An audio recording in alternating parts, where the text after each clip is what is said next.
Yeah, that's true. Thank you for listening to Nose. Fuck. You got all week to do both. So. Yeah, that's true. Thank you for listening to the No Sense Podcast. Thank you for listening to the No Sports Sense Podcast. I'm your host, Hank. This is Gavin. Today, we're going to talk about sports. Everyone's been hearing in the news, Carrie Fischer died.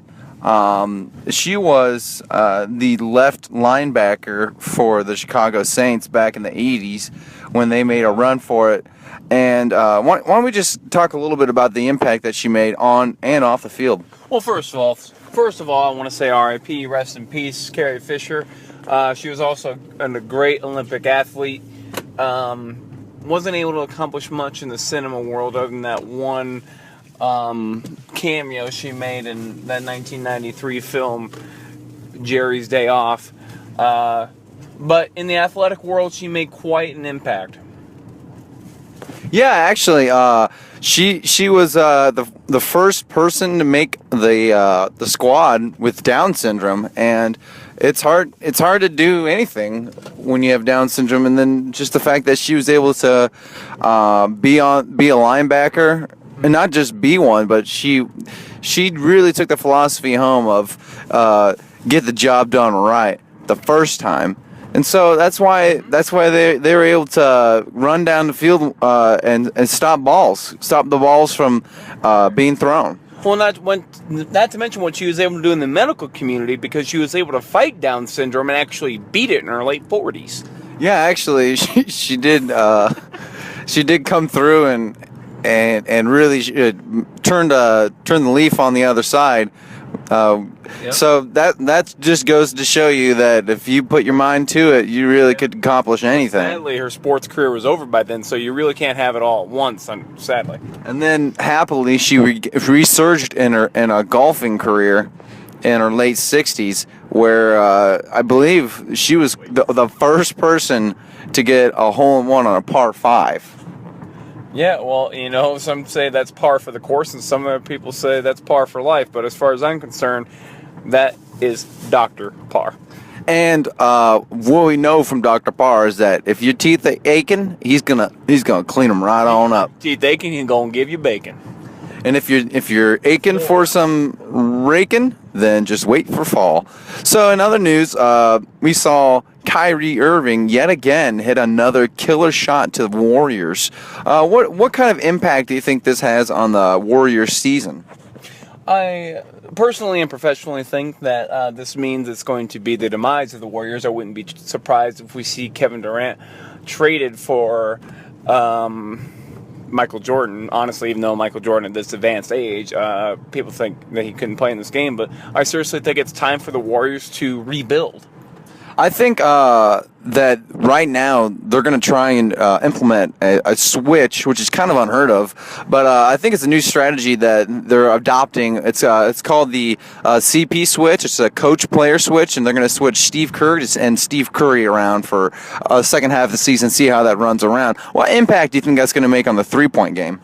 I mean, honestly, I think it's going to improve it greatly, especially on Christmas Day games, because if you saw the stats recently, Stephen Curry performs awfully on Christmas Day games over the past 5 years, and I mean, Steve Kerr, I think, still's got a bunch of shots in his holster and is ready to perform. I mean, let's face it, there's going to be a lot more Christmas days to come in the future, and if you're really going to try and look forward to the future, then why not look at Steve Kerr? He comes on the court with a new fresh haircut at least once a week, and if that's not fresh and new, I don't know what is. Well, he also has the bionic implants in his eyelids, so he'll be able to blink a lot faster than the average man, and then thereby affecting his depth perception, and he'll be able to make more threes on the reg from 3 to 8 feet behind the line. Are those the Forrest Whitaker eye bionics? Those are of his brand, of that ilk, yes, but they actually are an offshoot of the Val Kilmer bionics. Interesting. I'm getting word from the panel that we're going to possibly see in 2017 a change in the Warriors uniforms, going from currently yellow and gold, blue, to more of a puke green. Is that really going to affect the way that they're going to be coached by Steph Curry?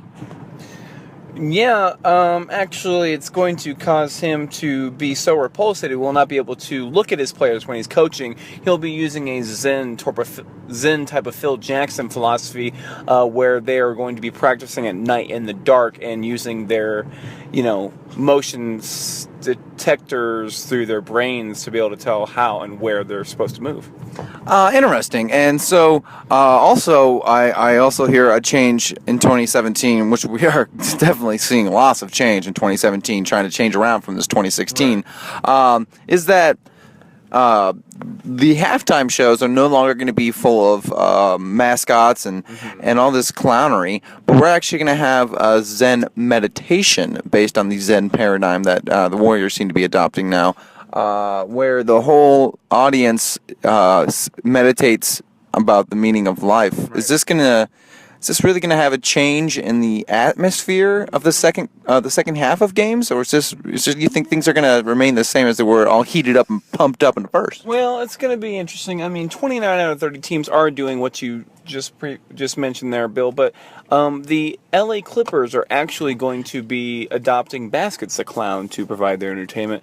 Kind of a soulful, artful attempt at clownery that the other teams haven't seen. So we'll have this database of the 29 other teams doing meditation versus Baskets the Clown.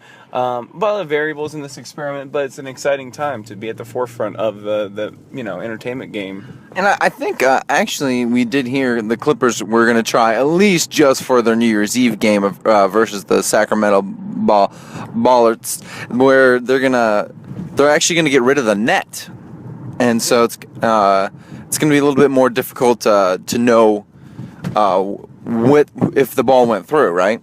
Yeah, that's going to be difficult at first, but if you get those Val Kilmer bionic implants, you'll be able to see just fine. And also, I think if that doesn't work, they said they were going to move forward into because there's an epidemic with nets being ripped. I don't know if it's middle school children breaking into the stadium, or if it's your family's bastard child that's doing it, or whoever's doing it. Someone's out there breaking these nets. Yeah. And, I mean, Brooklyn obviously tried to fix this. Actually, New Jersey did in the early 90s by changing their name from the Brooklyn Thieves to the Brooklyn Nets, because that way that actually put an end. But we can't have two nets in the league, so we're going to have to do different methods. And so that's why they're removing the nets. And then but not the team, they're removing the nets on the baskets. And if that doesn't work, then they're gonna put in. They're gonna take saws, because saws are really hard to break if you've ever tried to break a saw. And they're just gonna leave the teeth down, and they're gonna just bend a saw in a circular fashion and install that into the hoop. So that should prevent anyone vandalizing the stadium. That was illuminating, Bill. In fact, I mean, honestly, I didn't know most of that information, so I'm grateful for it. And I will say, though, in 2019, the Brooklyn Nets are looking to change their name from the Brooklyn Nets to the Brooklyn Bastards for the sake of alliteration and for the sake of abandoned children in the region. There's not enough things that are done for the sake of alliteration. I kind of hope that maybe all of our listeners out there maybe considered giving themselves a name change, or changing the name of the city they live into, or at least how they reference what city they live to their friends and family by alliteration. And not to mention, you can build a whole city from the ground up, like I was able to do this week with the Atlanta, with Atlanta, and then just name, the city inhabitants, the Atlanta Aortas. Aorta is not a bad one to go for, but honestly, I'm going to go with Ovarian Cancer Omaha. Well, thanks for listening to the No Sports Nonsense podcast. We're going to take off for now, but check in earlier this week so you can hear more about what's going on in the sports world. The No Sports Sense podcast. Yesterday's news. Coming at you today.